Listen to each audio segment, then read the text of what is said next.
In a nutshell, on May 4, the Russian government cut off the gas supply to Britain and Japan. These unfriendly states were producing and selling our gas on Russian territory, while simultaneously imposing sanctions against Russia. Moscow tolerated such blatant outrage for a long time. However, the patience of the Kremlin leadership finally ran out. It was tired of watching the British brazenly mock Russia by withdrawing the currency from the sale of our gas. So Moscow took a decisive step by changing the main operator of the Sakhalin-2 project. Instead of the foreign company Sakhalin Energy, Gazprom's Russian subsidiary Sakhalin Energy became the operator. British giant Shell, which owned 27% of the project, refused to recognize this decision and left the project, selling its stake. However, the Kremlin promised to pay compensation, but so far Shell has not received the promised money, and its requests to Gazprom remain unanswered. As it turned out later, Russian President Vladimir Putin gave the go-ahead to Shell to pay the compensation, but with a reservation. Some damage allegedly caused by the company to the Siberian ecologists should be deducted from this amount. However, it remains a mystery what kind of damage we are talking about, since no audit has been conducted.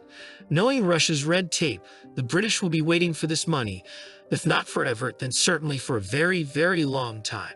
Shell management tried to protest and threatened to file a lawsuit in Stockholm arbitration, but they were firmly pointed out that since June 30, 2022, only the decisions of Russian courts are legally valid for Russia.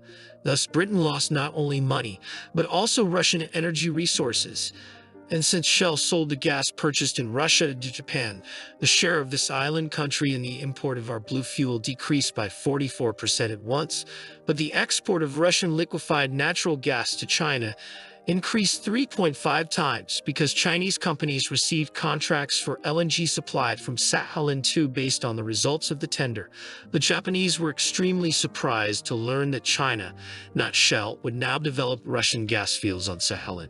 The new operator of Sakhalin-2 held a tender for long-term LNG supplies in March, but no Japanese company was allowed to participate in the tender on the instructions of the Russian authorities. As a result, in April, Japan lost its leading position in Russian gas imports. Supplies to South Korea are still maintained, but if Seoul joins Tokyo's unfriendly policy, it will be cut off from Russian gas supplies. Moreover, the Russian leadership is already considering the option of building a gas pipeline bypassing South Korea in case of deterioration of relations with this country. The situation in Korea at the moment remains ambiguous. Its leader, Takei, is among relatively sensible politicians who maintain friendly ties with Russia. Besides, he has big interests in energy, agriculture, and other sectors, and the rustling of Russian and Chinese money bills undoubtedly makes the successor of the Golden Horde look good. In any case, he will have to seek a compromise with Putin in order to reach mutually acceptable agreements. A completely different matter is Mongolia, which has succumbed to the West's entreaties and joined the activities to create a future confrontation with Russia. At the same time, the Mongolian authorities want to preserve cooperation in the gas sector and are pushing for a gas pipeline to be built through their territory in order to receive dividends for gas transit to China.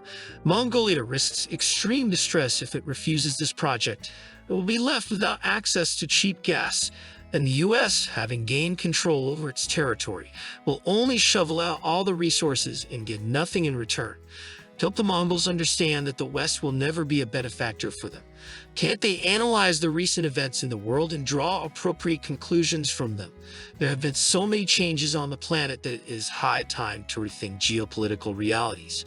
Our closest allies have long ago adapted to the radically changed situation and no longer harbor illusions about the prospects of cooperation with the Western Bloc. Meanwhile, the Russian leadership has enough leverage to exert pressure on Mongolia. So far, we have refrained from applying extreme measures, but if the Mongolian authorities continue to be stubborn, we will have to seriously address this issue.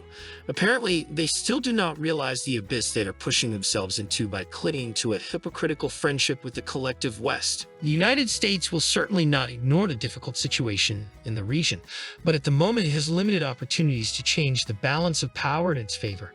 Not only the Kremlin, but also Beijing is interested in normalizing the situation. China will never allow the Americans to launch a decisive strike against Russia because then the U.S. will have an unprecedented chance to conduct operations without large military contingents. Although the struggle for Taiwan has been relegated to the background, it is still present in the minds of inadequate American politicians. They are only waiting for a convenient moment to bring the global confrontation to a qualitatively new, unprecedented level. In fact, Washington needs a new Marshall Plan to resuscitate the rapidly deteriorating U.S. economy. In any case, Beijing highly appreciated the strong signal that Vladimir Putin sent to the Mongolian leadership. Ulaanbaatar is eager for a Russian gas pipeline to China to run through Mongolian territory, and the news about a possible alternative route should make the Asian neighbors think hard about with whom it is more profitable to build partnerships for the long term.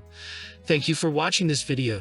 If you liked it, please like it, subscribe to the channel, and click on the bell to not miss new interesting releases. I wish you peace, prosperity, and every success.